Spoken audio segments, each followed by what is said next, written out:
the survey may not be, it might not be a good time to send a survey out. So for instance, if you're a public library, it may be that over the summer is not a good time to run a survey because maybe a lot of your regular patrons are going to be going away, and so they're not going to respond. You're not going to get the same response rate as you would at a different time of year.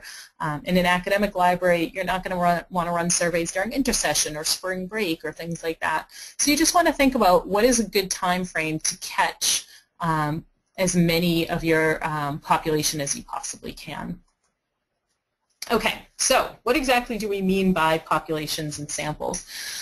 Your population refers to the entire community under study. So this can still be defined in slightly different ways. So in other words, if you're a public library, your population could be the entire population of the city or town that you serve.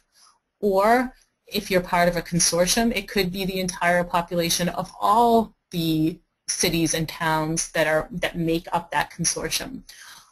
On the other hand, if you really are interested in just studying people who are currently using your library, your population might be active library card holders or something like that. So the idea is that your population can be defined in several different ways, and some of that depends on what you're actually trying to find out from your particular study. So for instance, if you wanted to look at use of the facilities, you may not be interested in trying to survey your entire city or town because people who haven't used the library recently may not have relevant opinions on the facilities right now. So you want to think about how you're going to define your population, but you want to just be clear about the fact that the population is that entire community. So if you're going to say that it's library card holders, it's everybody.